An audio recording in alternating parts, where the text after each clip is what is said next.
Hello student, कैसे हैं आप लोग। तो जैसे कि आप सभी लोग जानते हैं कि अधिशासी अधिकारी और कर निरीक्षक की पोस्टें आ गई हैं, ठीक है। टोटल 85 इसमें पोस्टें आई हैं।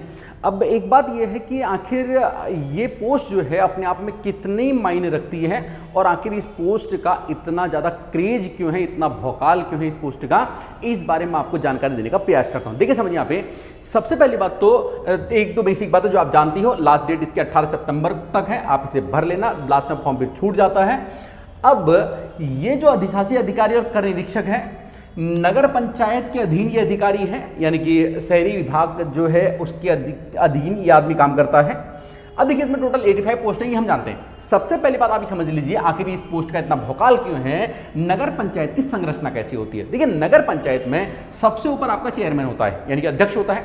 सबसे ऊपर आपका चेयरमैन होता है, उसके नीचे होता है वाइस चेयरमैन, ठीक है।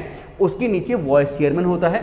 चेयरमैन और वाइस चेयरमैन के सचिव के रूप में, चेयरमैन और वाइस चेयरमैन के सचिव के रूप में जो प्रमुख अधिकारी होता है वो अधिशासी अधिकारी ही होता है, ठीक है। यानी कि आप एक तरह से समझ सकते हैं कि नगर पंचायत में जो सबसे ऊपर लेवल पे अधिकारी हैं, जो सारे जो डेवलपमेंट के काम है, विकास के काम है, वो यही अधिशासी अधिकारी दिखता है। इन शॉर्ट आप ये कह सकते हैं, अगर मैं पावर की बात करता हूं तो अधिशासी अधिकारी का जो पावर है एक नगर पंचायत के अंतर्गत जन्म से लेकर के मृत्यु तक जितने भी काम होते हैं, छोटे से लेकर बड़े तक जितने भी काम होते हैं, वो सब काम जो है अधिशासी अधिकारी ही करता है।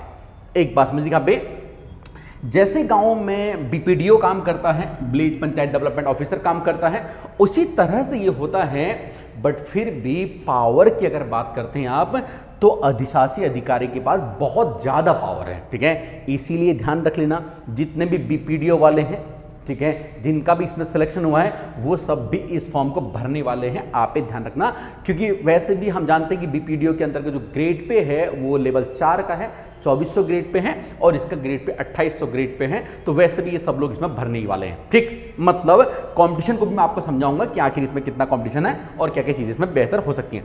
अब देखिए, एक अधिशासी अधिकारी का जो काम है, जो पावर है, इसके अंतर्गत में कितने लोग काम करते हैं, क्या क्या होता है, जरा उन बातों पर बात करते हैं। देखिए हमें सबसे पहले इसके अंतर्गत में होता है इंजीनियरिंग विभाग। इसके अंतर्गत में इंजीनियरिंग विभाग, ठीक है। इंजीनियरिंग विभाग के अंतर्गत में आपके नगर पंचायत के अंदर जो भी भवनों का निर्माण होता है, जितनी प्रकार की सड़कों का निर्माण होता है, जितनी प्रकार की सिविल लाइनों का निर्माण होता है, ठीक है, या हम बोलते हैं ना, मतलब जितने भी प्रकार की जो निर्माण कार्य हैं जो इंजीनियरिंग विभाग के द्वारा किए जाते हैं, उन सब का निरीक्षक के तौर पे वो सब अधिशासी अधिकारी के निगरानी में ही किए जाते हैं, ठीक है।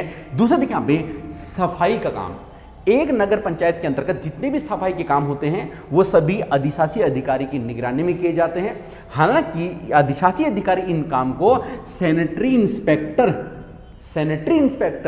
के माध्यम से करता है, और सैनिटरी इंस्पेक्टर जो है इसे कर्मचारियों के माध्यम से करता है, लेकिन निगरानी किसकी होती है, अधिशासी अधिकारी की होती है।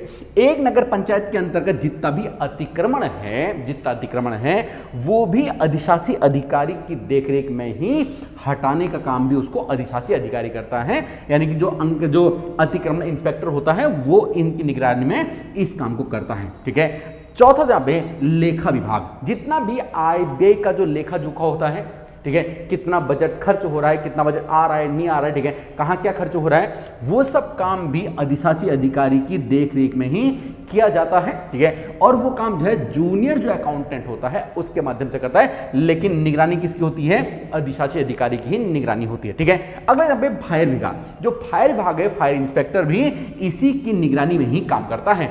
अगला है राजस्व जो शाखा होती है, एक नगर पंचायत की जो अपनी राजस्व शाखा है, ठीक है, वो भी अधिशासी अधिकारी की निगरानी में ही काम करता है। असिस्टेंट जो रेवेन्यू ऑफिसर होता है इसके माध्यम से ये सब काम करता है।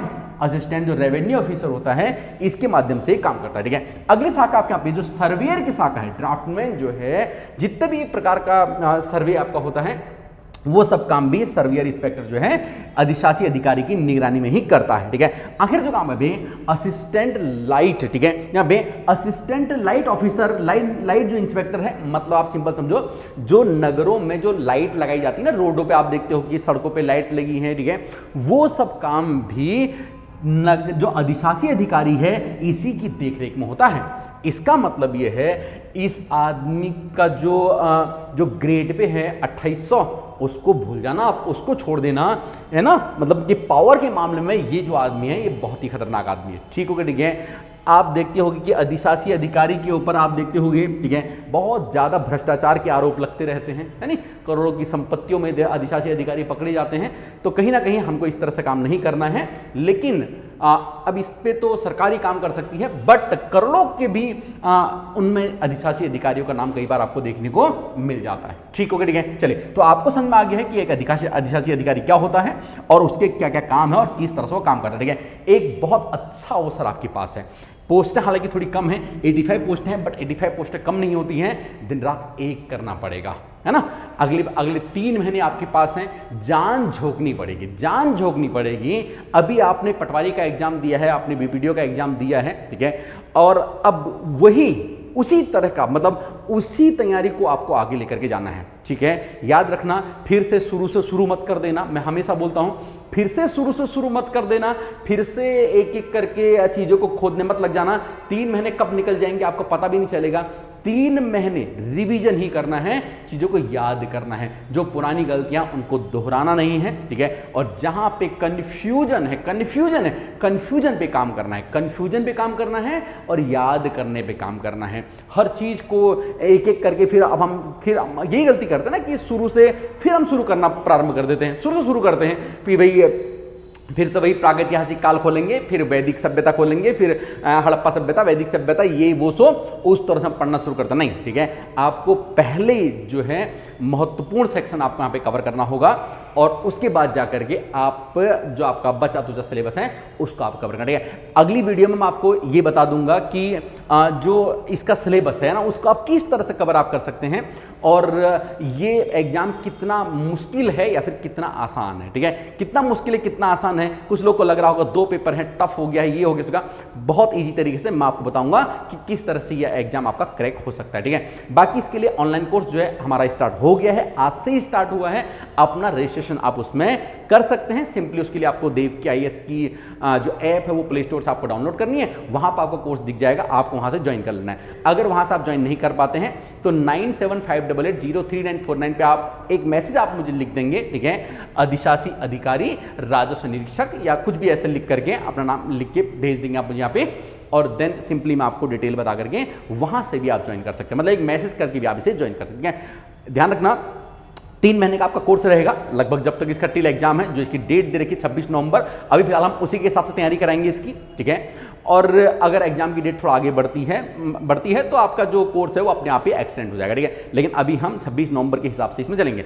इस कोर्स में आपको 3 चीज मिलेंगे, एक तो आपको इसमें कंप्लीट आपको लेक्चर मिलेंगे, दूसरा आपको इसमें हैंड टन नोट्स मिलेंगे, हाथ से लिखे नोट्स होंगे, और तीसरा आपको इसमें 30 आपको इसमें टेस्ट सीरीज मिलेंगे, ठीक है। और इतना मैं उम्मीद करूंगा अपने इस कोर्स से, पूरा जान झोंक करके मैं इस कोर्स को बनाने वाला हूं।